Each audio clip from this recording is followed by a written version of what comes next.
Hey everybody, it's Bust with Battles with Bust number 336, and today we're going to be doing battle with Ashe LeBlanc. Before we dive into the video, I have gotten a new headset, and so let me know how the sound works, if the voice sounds normal, if the game sound is coming through appropriately. I still have this kind of head cold thing, so that ties into the sound problems as well, but it'll take us a couple of days to get this sorted out, and so let me know if the sound is normal and what you're used to hearing. Jumping in with Ashe LeBlanc, this is a deck that GrandpaRoji, if you're not familiar with him, he's a recent Worlds competitor. He's the master of Taliyah Malphite, obviously taking that one to many tournament successes, and he recently just hit rank 1 on the EU ladder with Ashe LeBlanc.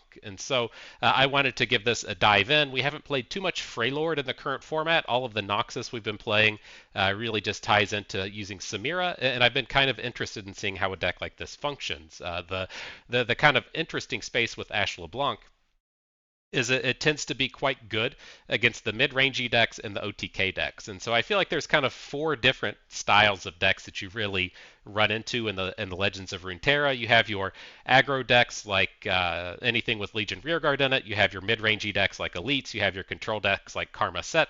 And then you have this space that I feel like is new in Runeterra, which are just kind of like OTK decks. And this is going to be something like a Pantheon Varus that tries to just build up to this one big gigantic attack and just finish the game off in one turn. And it doesn't really feel like a combo deck. It feels like a kind of new space to me. And so in terms of Ashe LeBlanc, it tends to get completely murdered by the aggro decks. It tends to be okay against the control decks, and then really good against that space in the middle, against the mid-rangey decks and against the big OTK decks. And I feel like that's a space to where we're about to really kind of embark on, and especially as we're starting to consider entering the lands of best of three with the upcoming Mastering Runeterra Open and then the Riot Runeterra Open the following week. Best of three is going to be on our mind a little bit, and that's a place where Ashe LeBlanc tends to shine a little bit more, since we can be in this mindset of, okay, I'm just going to come in and ban out Samira, and this has a lot of good matchups once you remove the Samira decks from the fold. I've been interested. There's a lot of things I was wanting to try out. The things I wanted to call out before we talk about the specifics here are, if you aren't familiar with Ashe LeBlanc, this has a nice cycle of synergies going for it. And so first and foremost, it's going to be looking towards the flash freezes and Ashe, the Frostbites, I should say. Ashe is the kind of mainstay of the deck, if you will, in terms of getting early game board control with challengers, and then closing out the game by making all of your opponent's units unable to block. And so we have a fairly small Frostbites theme within here. We have the Ashe, the Brittle Steels, the Flash Freeze, the Harsh Winds, and then down in the unit space, the Icevale Archers. And these are kind of working two separate ways, right? We can use them with our challengers, and so the Trifarian Glory Seeker becomes much better if it doesn't die in combat. And then you can also start to use it as a kind of unit combat trick defensive measure, if you will. If you give your opponent's unit 0 attack and attack into it, they probably don't want to block. And then if you give it 0 attack on the way in, you aren't going to take any damage from it. So you have some reasonable combos there between the challengers and the good combats and the frostbites. But if you notice some of these units we've highlighted between Ashe and the Trifarian Glory Seeker, they all have 5 attack, and that ties into the reputation theme as well. And so LeBlanc has the minor reputation theme attached to her, with her flip card becoming cheaper once you've struck with 4 separate 5-power units. But we have the other bandits in here as well. And so there's the Reckoning that ties into the 5-power theme, the Incisive Tactician as well becoming much cheaper, and then the Strike and Bloody Business. And so you have this nice little cycle of synergies to where Ashe and LeBlanc both have 5 attack. The Frostbites play nicely with these low health Noxan units, and then the 5 attack units tie back into the they tie back into the reputation themes. And so the kind of intricacies I wanted to point out here is everyone that I've seen playing Freylord in any capacity in the current format is playing Elixir of Iron. And I think this has to do with Samira, right? So the way that this format has really kind of shaped up, Samira took over the meta almost immediately. People said, oh man, I need any way to kill Samira that I can. That led to playing a lot of Mystic Shots and Heavy Metals and the like. And now that people have started to adapt even further, if you're playing, a deck with a bunch of 2 health units in it, you don't want to just be taking incidental cannon shots from from the anti-Samira tech. And so that's where cards like Elixir Elixir of Iron have started to come in. So if your opponent is going to play a lot of ways to remove your two health units, then you should probably play a couple of ways to protect them. And so across the board, all of the Freylord decks I've been seeing play Elixir of Iron. And then the card that I'm also interested in here is Incisive Tactician. This is one that I've really been trying to figure out a way to fit into Samira Leona. I think the Leona deck is really missing out on rallies. The Incisive Tactician can kind of reputation there, and that some of your units tend to have 5 attack. You shouldn't have to pay 8 mana for it all the time. I think it may actually have a space in that style of deck, but it most certainly has a space here. This is a card that we play for 6 mana quite regularly. Very easy for us to reputation this and then play it for 6. But it also ties back into the LeBlanc and the mirror images. If you're not familiar with the combo, if you have 15 power of units on the board, you attack, you get the mirror image in hand, and then you play the mirror image on the Incisive Tactician. The summoned copy comes into play, you get the rally, then you get to attack again. Ideally, you still have your 15 power of units, you get a free mirror image, then you get to copy it onto the Incisive Tactician, then you get to attack again. And if the game's not over at that point, I don't know what's going on, but they do have that nice cycle of combo within the deck here. Last but not least, the cards we may not be used to are going to be Reckoning. I think Reckoning has really proven itself to be exceptionally powerful in this format. There's a lot of poor interactivity coming out of all of the unit-based decks, and Reckoning comes in and just clears house. And so we're going to look to take advantage of this as well. And then do keep in mind that you can potentially Frostbite one of your opposing units, reduce its attack down to 1, play the Reckoning after, and then just kill off whatever you're wanting.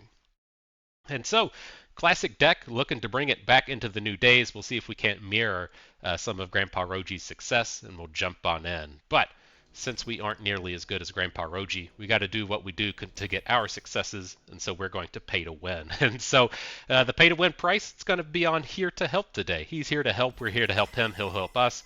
We'll turn it premium. As more premium the deck gets, the better our luck, the better our skill gets. It's pretty much just science at this point, and so glad to take it in. Here to Help is one of those cards I've been kind of interested in as well. It's something that really strikes me as it probably should have been seeing play. I get that it was really kind of competing with Troll Chant in the previous formats, but it's a fairly powerful combat trick. Is you're almost always happy to get 3 health for 2 mana, but then occasionally getting 5 stats for 2 is such a good deal. Alright though, here up against Lurk, we're just looking to keep the cheap stuff here. We need to keep their units off the board, so I'm hoping we can get a quick challenge with the Teferi and Glory Seeker. And so opponent really needs to get out in front of us very quickly. We'll see if we're able to slow them down, and then they typically struggle with our late game Frostbites if we can manage to get to that point. Alright, so no turn 1 play for opponent. He's got a 2, he gets the predict. I would assume the lurks are about to begin. Got it. Now this is kind of interesting. I think I want to just pass here, especially so now that we've picked up Reckoning, but I'm not really worried about this Chronomancer. And it's not a unit that I want to be taking down with a challenge, right? He can attack us over and over and over and over and over again with this 2-power unit, and I don't really care. But things like Sharkling that are going to progressively grow throughout the course of the game, that's the kind of stuff we want to be killing here. What you got? He's definitely got the Lurk this round. That's okay. We're prepared. Is that a Rek'Sai? Sure was. The Elixir of Iron comes in, and then of course, interestingly, this would leave our Ashe damaged, right? She's only going to have 1 health now. Maybe we'll be getting a little bit of a bonus out of the Here to Help. Maybe. Let's see. This is another kind of interesting space in the sense that we're going to have to Reckoning soon. We can look to do it this turn, but the units are a little bit too small. As long as he doesn't have the Snapjaw Swarm. Of course he rolls right in. But as long as he doesn't have the Snapjaw Swarm, then we should be able to reckon him next turn. Unfortunate that it came in, but you know, that was the ideal that we were looking for. But we can clear out the board. He's clearly going to block Ashe. We can hit her with the Here to Help. Yay, helping. The empty board from the opponent, and then the Harsh Winds should be pretty crippling next turn. not going to flip our Ashe, but we can flip her in the middle of combat and get some strength coming in.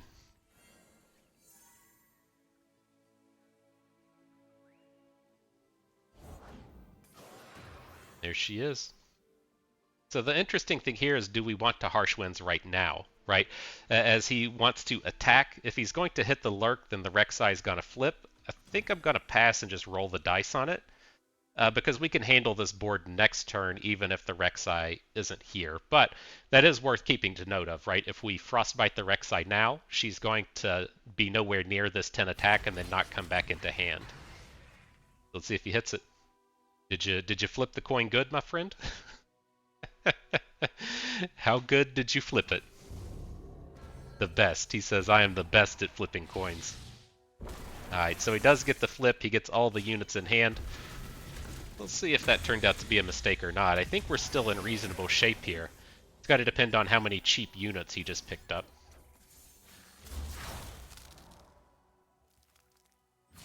Man, you can see how nasty that turn is if they miss on their coin flip. They don't get to get the Rek'Sai on board. They don't get to deal any damage. It's a real pain point for the opponent.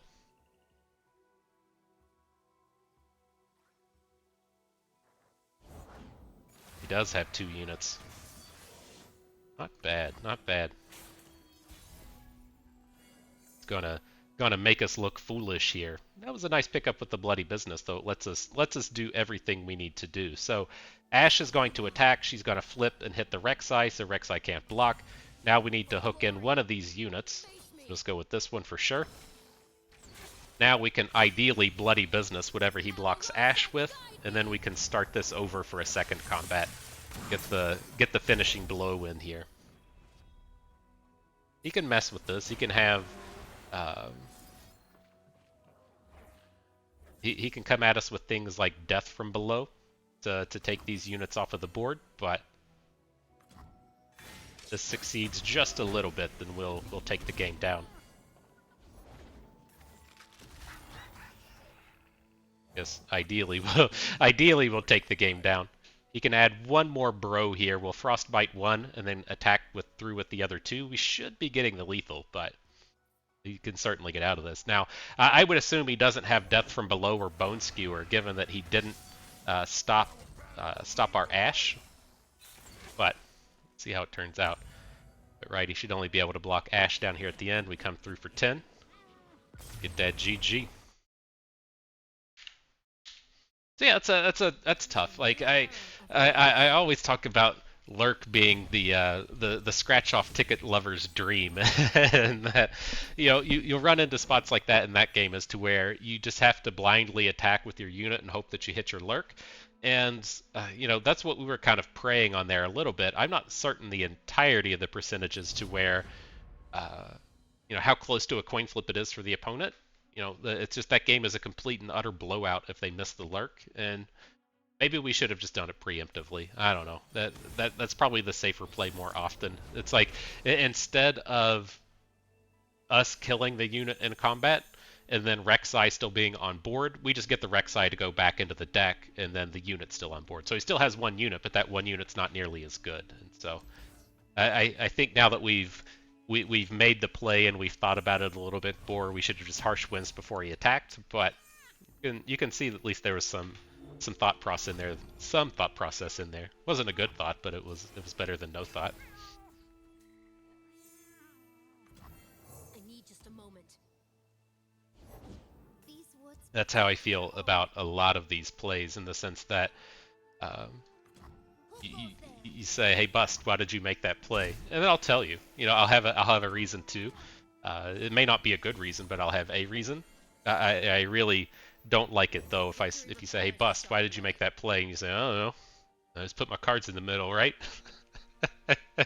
We'll say that one on occasion. We'll just attack without thinking on occasion, but it's best just to have a thought in there. A reason doesn't have to be good. You can learn the better reasons, but just don't have no reason. So with this, like, I'm not amped about just throwing our units into barriers. These units all suck here, and we have plenty of time to just fuck around. And so I think it's safe to just pass for a little while. Now we're starting to pick up big stuff like a Trifarian Assessor. We can take over this board a little bit better. There we go. Reckoning, right?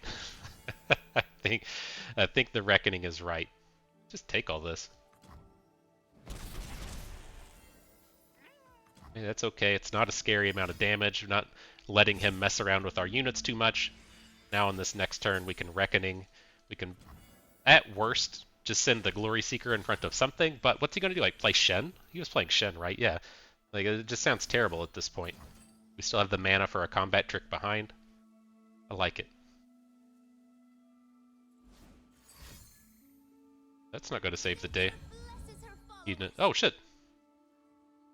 Oh, the student picked it up. That's kind of lame. That's kind of lame. I thought we were just going to kill everything, even if he had a barrier.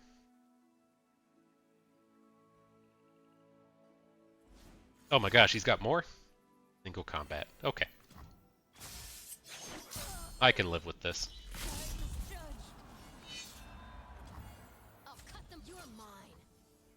Let's just drag this game on. I have to feel like our late game is better than his late game, and so rolling into turn 6 feels like we should have some strength. Now our hand does suck.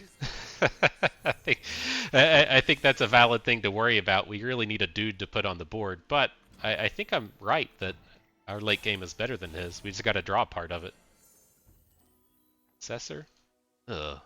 Really don't want to just play it here. Pass and see what he does. Definitely feeling a little worse about life. Ugh. Only the finest serve. Alright.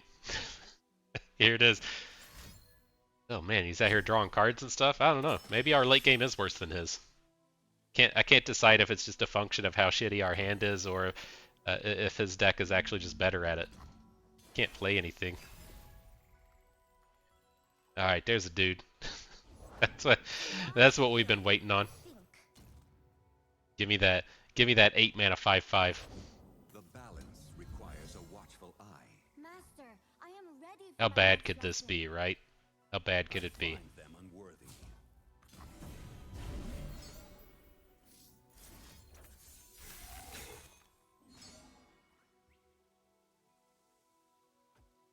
Alright, fall to 5. Doesn't feel good, fam. It's like if this Incisive Tactician was like a LeBlanc or something, it would feel much better. Just like our attacks next turn don't even feel good. Uh-oh, making a bunch of mana? Are we just dead? Okay. Gotta do more than that. Can't imagine he would play the coins for 4 mana and the spell just to draw a random spell. That doesn't seem like a game winner. Well, maybe I was wrong. Maybe I was wrong. We got LeBlanc turning up. A little late to the party. A little late. It's tough. We need to drop the combat trick onto Shen, but he's gonna flip, and we can't really get in front of it. I'll just go ahead and give up on this one. This is I don't think this one is winnable at this point. That's tough. That was maybe the Reckoning turn wasn't as good as I wanted it to be. Like I'm thinking in my head, it's like I'm fine to trade my spells for his spells, right? If we're trading a Flash Freeze for a barrier, it's not that big of a deal. But it was pretty terrible. If I'd recognized that we were in a spot to where one barrier was going to protect 2 of his units, then I wouldn't have gone for a Reckoning play. We definitely would have saved it until there was a little bit of a higher value board. Our board still did just suck there, right? It was a fair play, I guess, given that our Trifarian Assessors were ideally going to live, but it was a bit nasty. All right, though. Get it back together. Reasonable looking hand here, going up against Jack Kaisa. Interesting stuff. I've tried a bit of the Bilgewater Kaisa. It, you know, you have the addition of Brash as another way to start to level up your Kaisa, but wasn't particularly impressed with it. Oh, shit! That's a way to get that's a way to get your evolve. At least he hit fearsome as one of his keywords. 4 keywords on turn 2 is pretty good.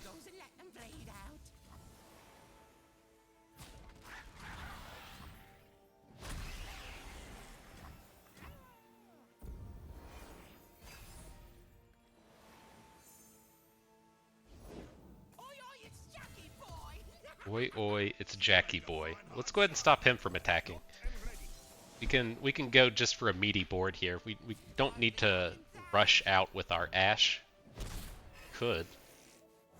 And we can get the Glory Seeker in, and then Ashe be able to target, or Ashe would be the one that's going to hit Jack. Maybe she is safe here.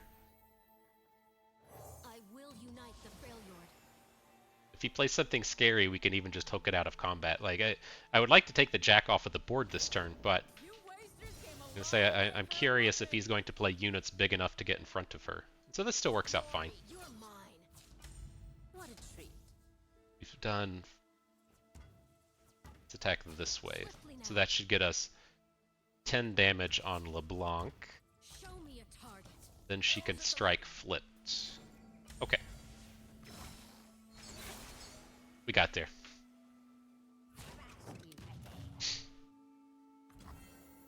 Just taking Jack down. Nice.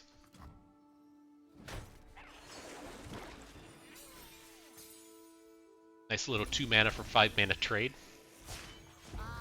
LeBlanc gets the flip.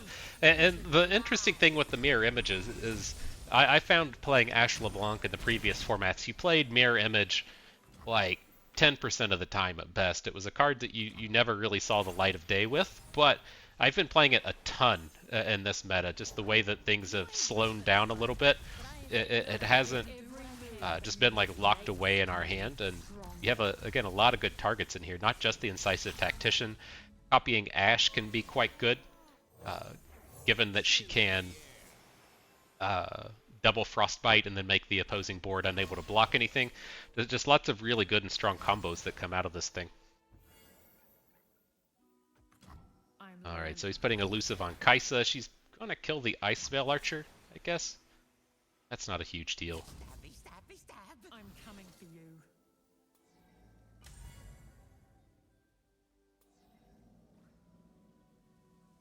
It's 1 damage, or Ashe falling to 1. LeBlanc is fine. Okay. That's not a big deal.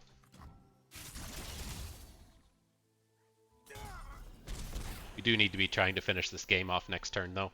I'm leaning towards, like, I almost want to play an Elixir of Iron this turn, just so we don't have to worry about protecting our Ashe. Like, I don't know if this deck is going to play, like, the deal 2 damage thing or make it rain or something.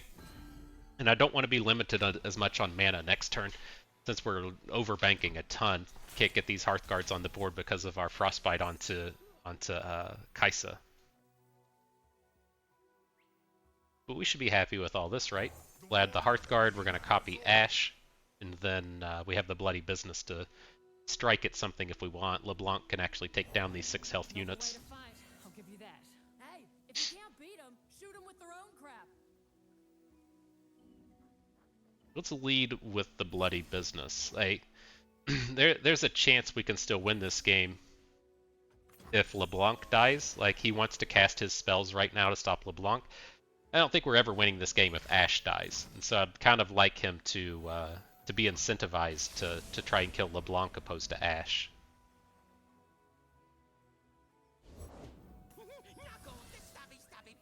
Alright, he's out of mana at this point. A perfect puppet.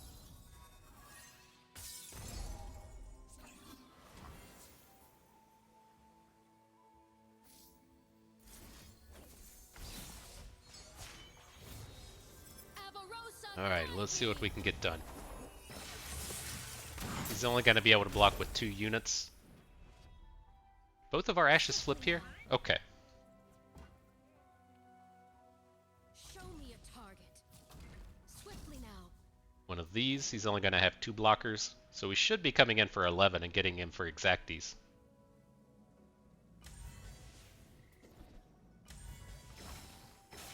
Should be. Right, he blocks 2 6s, takes 11. Mathed it real good. This is my turn. Got the time, mate. What you looking at? Sorry, Knuckles. I had to ask in the previous video, the new equipment from Bilgewater, the Barnacles as I've been calling it, people are letting me know it's supposed to be a play on the word of barnacles. Now, that interests me in a sense, given there's so many there's so many Magic players running through the development scene at Legends of Runeterra that back in the I don't know, early to mid 2000s, one of the terms of Magic parlance was barnacle, and so I don't know if like the word the kids would use these days would be like a Twitter stan. I'm not entirely familiar with what standing someone on Twitter is, but I feel like that's having this kind of like legion of internet followers that just kind of blindly follow whatever you say. I think that's the proper usage, right? If I'm wrong, I'm wrong. I mean, I'm not. I'm probably wrong, but the term barnacle in terms of Magic parlance was a barnacle is a sea-based organism that attaches itself to the hull of a ship, and so you would have this successful Magic player, and then the legion of people that just kind of followed them around and hung around them because they were particularly good at the game, and so that particularly good player would have been the hull, like the hull of the ship, and then all of the people following them around would have been their barns or their barnacles, if you will. And so I'm kind of curious if any of that wordsmithing from the lands of Magic made its way in to the lands of Runeterra. Tough to tell, tough to say. But alright, we appear to be up into the LeBlanc Ashe mirror match, and so I'm going to put all of my units onto the board. If he's playing the exact same deck we're playing, there's a really good chance this Glory Seeker gets to hit, right? He didn't play an Omen Hawk on one. He can't block with his own Trifarian Glory Seekers, and then the only other 2-drops you should have would be these 2 copies of Icevale Archer. And so I feel like there's a very reasonable chance that we get a very strong attack in on that turn. Just because he doesn't have any cards to play. Now he's playing something different from us. He's got the Yeti package into his deck, but I think it's worth noting that we don't need to hold on to Elixir of Iron Mana because we could probably get a good attack out of our Glory Seeker. Now with this one a little more interesting. I would like to get the Enraged Yeti off of the board. Does our board suck enough if it's not here? I think this is probably just worthy of a flash freeze. Let's just do it. If we have to spend the 3 mana flash freeze for a 1 mana Brittle Steel, or if he has a 1 mana combat trick, like it sucks, but this is the important unit to be removing. I do worry that we're just going to kind of run out of stuff to do. Our Omen Hawks didn't hit high-valued units, and now these Enraged Yetis are on the scary end of things. Yeah. I'm scared, dude. I'm scared.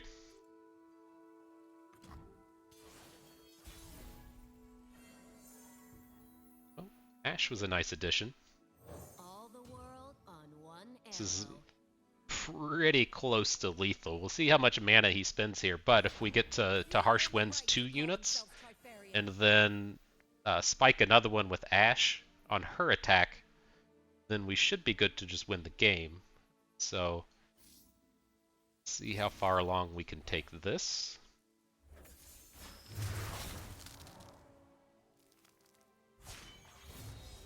I'll lead us to victory. We should be safe, right? If he wants to bloody business, his units are all going to be too small. Arrows at the ready. Show me a target. You're mine. Get all these nice frostbitten units in the back that can't block. He needs to burst speed, kill Ashe to get out of that. Can't do it. Nice try, my friend. Nice try. The war is Right, over. on to the next one. Now we rebuild.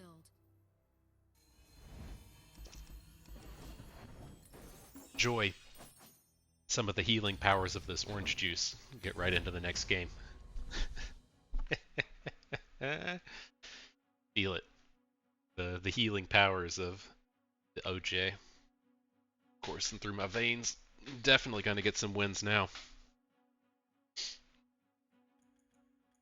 So yeah, it was one of the things that was interesting to me with this deck is in the previous format, a lot of the Freylord decks were really tied into playing Spirits Unleashed.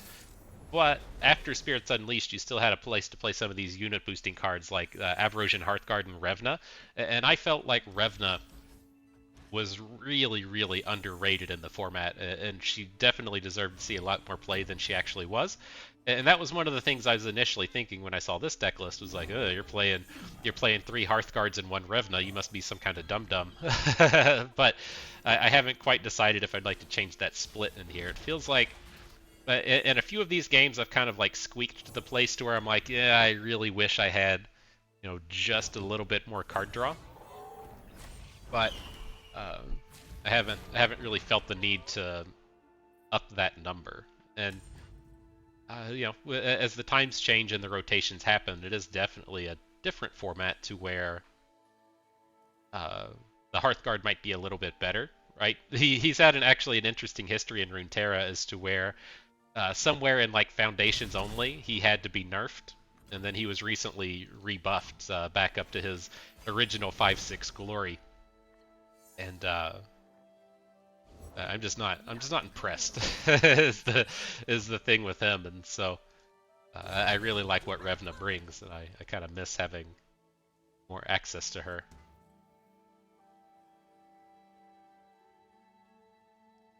Do you feel her presence?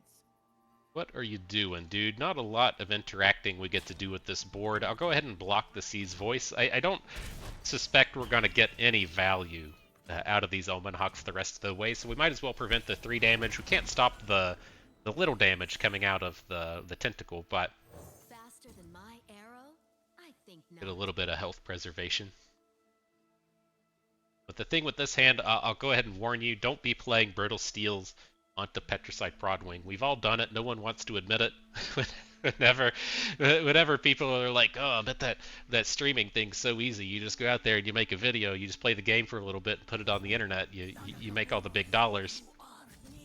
You've never really been in that situation to where you had to be like, I just played a Brittle Steel on a Petricite Broadwing. Do I really want to express myself on the internet in this way?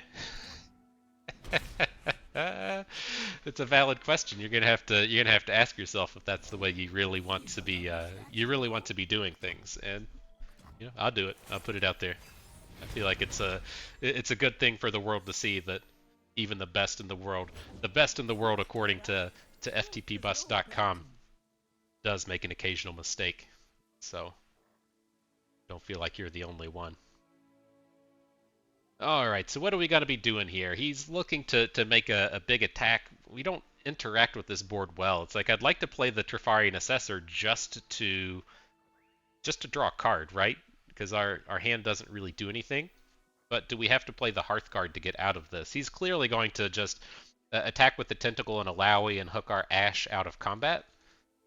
But do we have enough health to survive? So this is going to be like a 7 on the Tentacle. That's going to get us up to 14, 15, 16 with Alawi. We can survive that hit and then just block the Sea's Voice.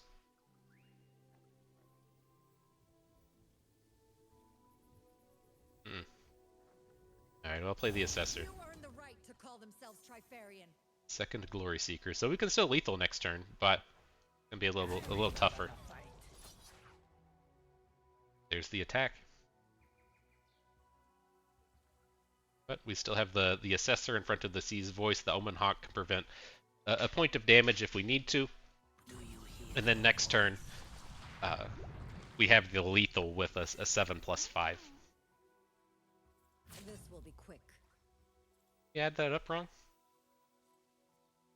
I missed a +1. Oh, I missed the +1 from Alawi coming onto this dum-dum. Gotcha. Alright. I'm not dead this way, right? Yeah, maybe we should, if I counted that properly, we would have got the Hearthguard on the board for the extra stats, but it is what it is. Let's going to do it. Especially given the sense that we could have Brittle Steeled the dude we ended up blocking, right? We ended up blocking that little dum dum because that was the best block our 4/3 could put forth, and we could have put a 5/6 in front of a big overwhelm and then just Brittle Steeled that small guy. I think if we just put every effort we had into making it to the next turn, we might have been okay. So we still would have died to the single combat here, but that's not a good reason to make a less optimal play. Alright, so the matchup we're not excited to see. If we come into playing best of 3, I'm pretty okay with just banning Fizz Samira. I think it's a deck that'll probably turn up a ton in best of 3, but I've also been seeing a ton of like Sunburn rolling around, and so like I'm not even convinced that Fizz Samira is the best Samira deck that's available right now. So now that the hype has started to die down and people have figured out maybe I should play removal spells in my deck. It starts to fall out of the meta a little bit. Victory requires a sharp blade. Alright, we'll get the big dum-dum on board. I was worried, like, things like Pirouette are going to happen. I was worried mainly about a card like Make It Rain, and I don't feel like the Fizz decks really even play it anymore. But getting a full board clear with a Make It Rain would have been pretty devastating. Now we've left ourselves in this spot to where LeBlanc dies to heavy metal, and if he has the heavy metal, then we just completely fall apart. So I don't like this sequencing. I think we would have been in a better spot just not playing the Glory Seeker, because there's not really anything we want to hook anyways, and then having the 2 mana banked up for LeBlanc. I excel at making heads turn and roll. It's alright though, we're all learning the lessons.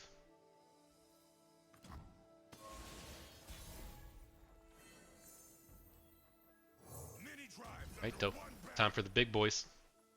See how Samira likes to party with the 6/7s running around. Ooh, that's scary. You see Shelly roll down and you're like, oh shit, I might just be dead next turn. Shit.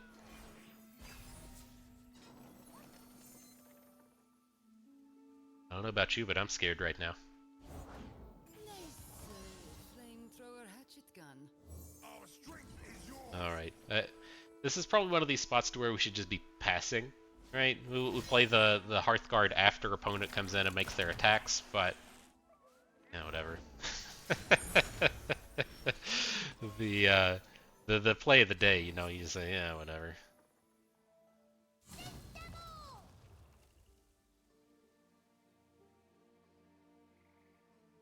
So if he doesn't play any spells, I think we're just going to pass. You know, I do want to Brittle Steel defensively and prevent some damage, but I don't want to Brittle Steel and then have him just chain off a bunch of spells. And so if he like puts his attack forward and then gives us the chance to respond, I think we'll just take it. And then next turn, as he's trying to do shenanigans, we can look to drop it. Well, he's out of mana at this point, right? Might as well just go ahead and Brittle Steel Shelly and not lose out on the mana.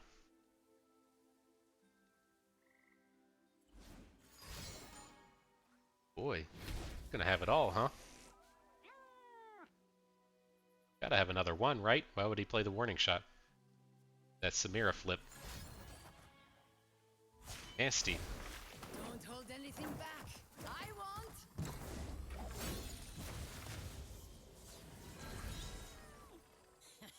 Follow me.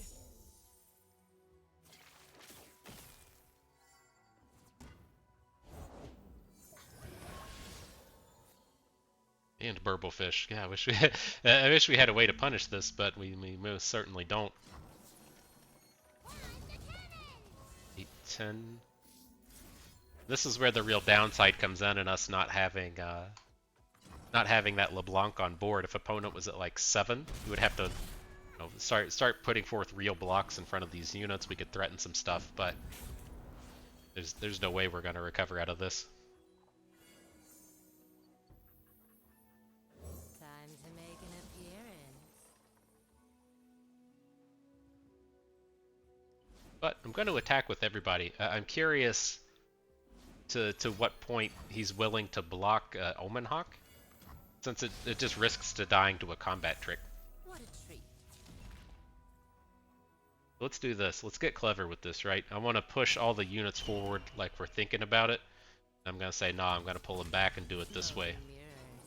Now he knows that we've thought about the attack and we're not just we're not just going Team Ramrod and throwing everybody directly at him. He's learned a lesson. He knows Bust thought about this attack and didn't just go, oh, fuck it. Let's attack. Let's attack and see if it works. All right. I can live with that.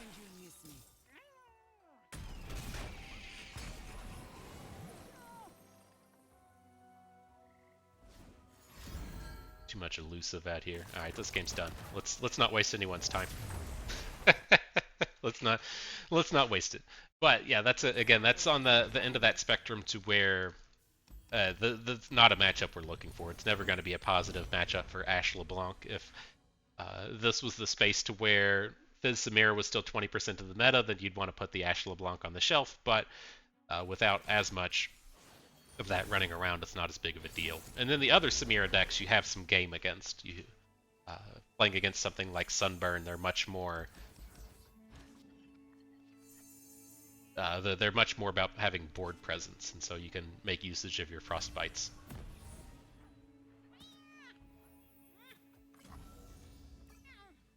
All right, what are we up against here? Mono Echo.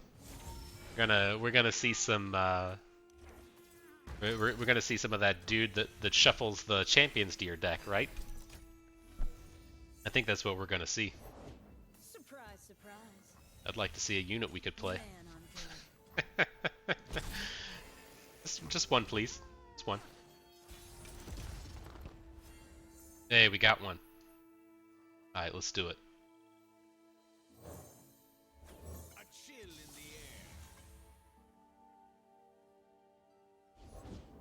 air. There he is. There's our friend, the Secret Keeper, coming in. Sure. No combats from me.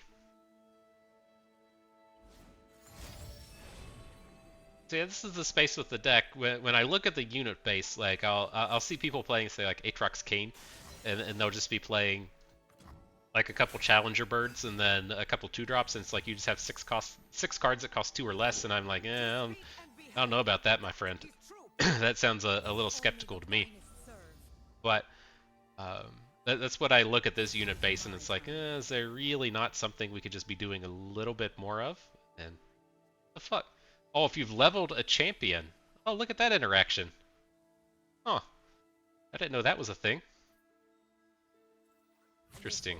Interesting. Stay back.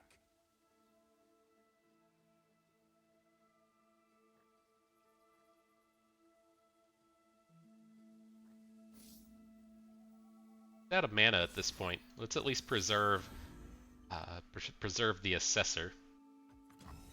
We could look to Brittle Steel the drop order, but it starts to strike me as like, well, if we wait just a little bit longer, we can probably hit like an Echo in the middle of combat and get a better value out of the Brittle Steel. But man, way to be out here learning how the cards work. That's insane. Just activating the Voice of the Risen without even playing a champion. That's crazy to me.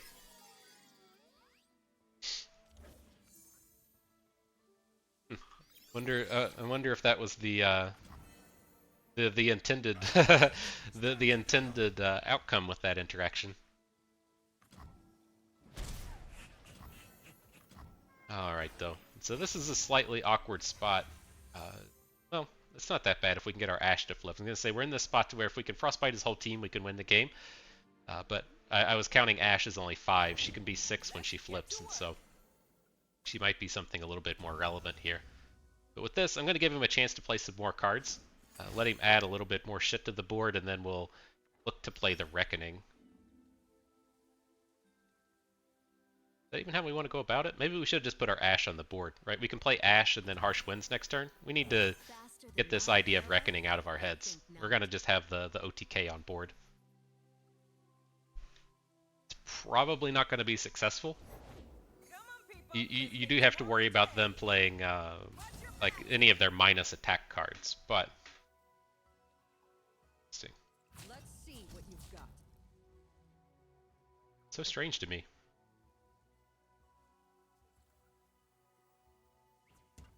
This will be quick.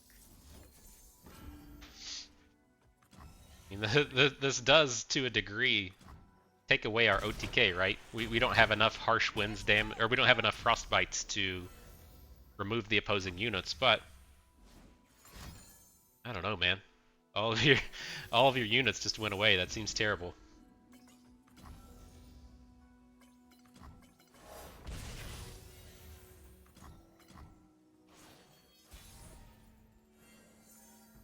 I don't know about you, but I do like having units on the board. So maybe the Forge Chiefs just weren't going to do anything. You know, it is kind of late in the game for Forge Chief to generate mana. But this is why I didn't expect to be able to really get a OTK this turn. They just have so many mega attack cards. It's very easy to have a 1 point of damage prevention. We must tell our stories, lest they be forgotten. Alright, well this should be a spot where Reckoning looks decent. Where we just pick up card draw. Lots of opportunities, lots of options.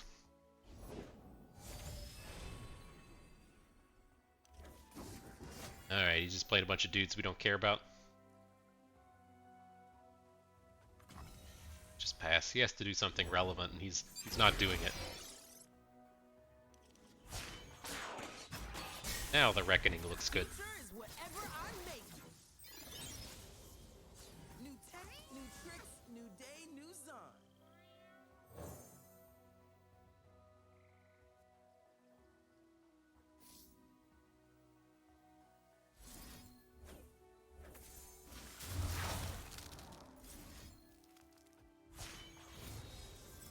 Alright, see where that one gets us. Should clear out his whole board. We'll lose our 4 attack dude. Both of our big guys should survive. Then it should be tough for him to interact with this. And then even if he's got like a Mystic Shot to kill Ashe now, we have a decent 2-card draw recovery next turn and an Icevale Archer. Makes me feel okay.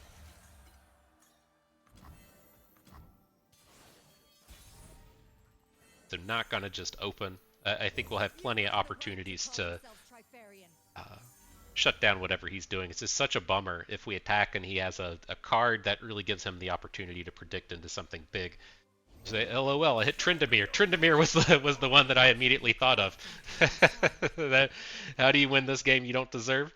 Drawing a level 2 Tryndamere. That's the way to do it.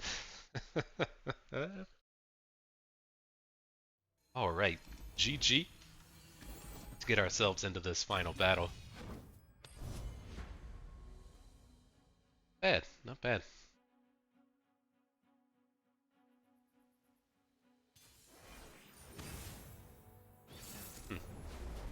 It's just another version of Ashe LeBlanc, or the guy that we played earlier. I don't remember the name that we played earlier, so it's a little tough to process.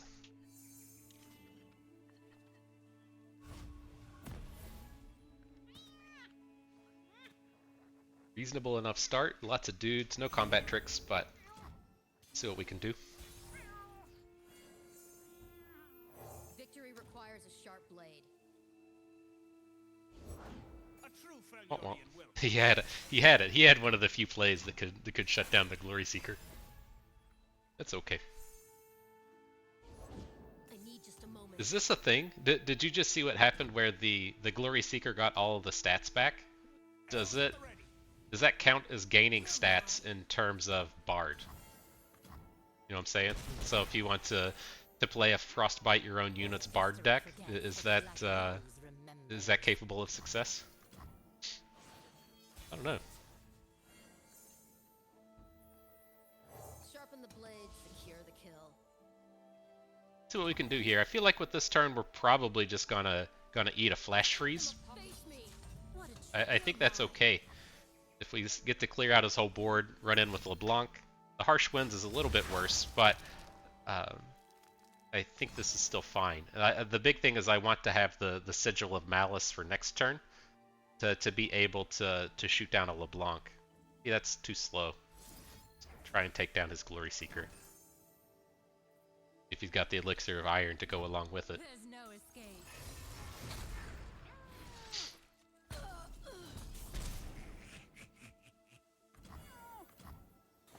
I think it's okay since we have the bloody business in hand. Like, it sucks to spend the full 4 mana on it, but we do have the answer to his important units here.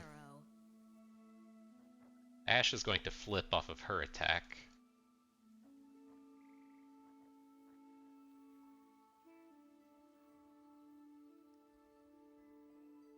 Our strength is yours. It's okay.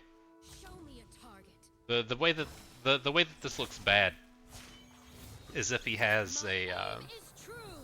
an elixir of iron. I'm curious if he would have. Well, he has access to 2 mana now. Maybe we just let this go. Oh, Wasted. getting the damage onto her isn't terrible, but let's just wait till next turn. It's fairly greedy to go about it this way, but I think we're kind of stuck. Double Reckoning is not good in this space. Avarosans, stand together. Face me. Now we're going to face down a bunch of flash freezes and stuff. I felt like the here to help or an elixir of iron was going to happen last turn. That's okay. We can bloody business through here now, but at least now that we've got all these strikes in, we can play it for 2 instead of playing it for 4. Remember me. Give us a little bit of a boost. Victory. I like to think that if he had a I like to think if he had a flash freeze, he would have just already done it in the middle of that combat, right? If he had a flash freeze, he would have flash frozen LeBlanc and then locked her with Ashe. The finest serve. I think that makes sense to me.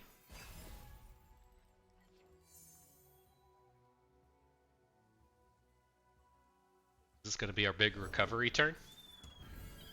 We get to do a strike onto something. So we have this. We have the bloody business LeBlanc onto Dum Dum in the back, and then we can look to Brittle Steel Reckoning and just full clear his board. And we should have.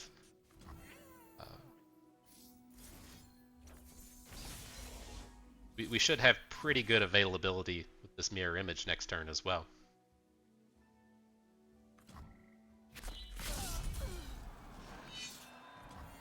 Do we just open though?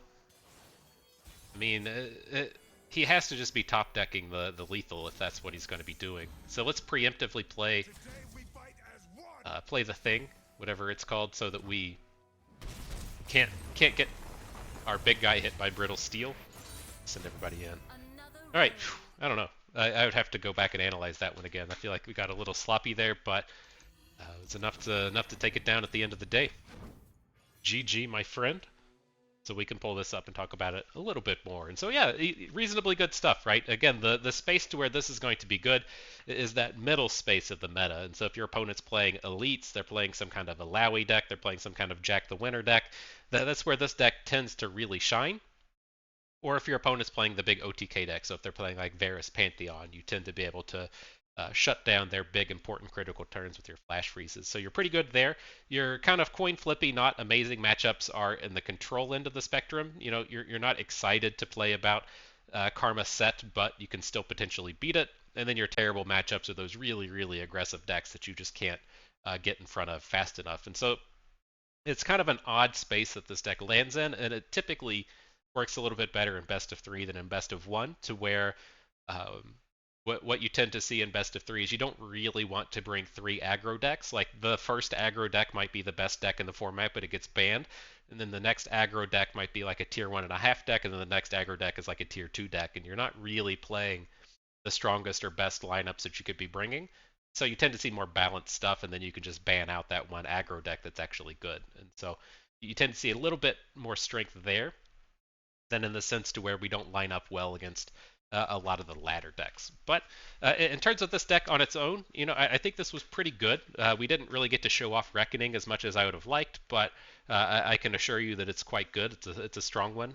It definitely works well in this meta if you're playing against something like Aatrox Kane and they're just trying to play on curve with a bunch of meaty units that you can all kill with your single spell. It's very strong in that sense. And then again, these flash freezes are all quite good. Again, the things that I think you need to kind of really watch for yourself with this format is you need some kind of rally or big overwhelms. I prefer rallies to overwhelms, but we get the rallies out of the Incisive Tactician, and then you need to think about what you're going to do with your low health units, since so much of the removal is tied around killing Samira. And so it is a little bit scary taking a 2 health LeBlanc into this format. You just need to be a little bit prepared to soak up the removal that's going to come her way. Otherwise, still a powerful deck, man. Still lots of good stuff here. This Ashe unblockable combo is incredibly strong, and I'm quite happy with how a lot of this went. So, good stuff. Fun set of games. I had fun with that. I hope you did too, because that is going to do it for us today. And so, hope everyone enjoyed the video. Hope you maybe learned a thing or two along the way, and you had a good time watching. This is Bustin' Reed. Thank you for being here.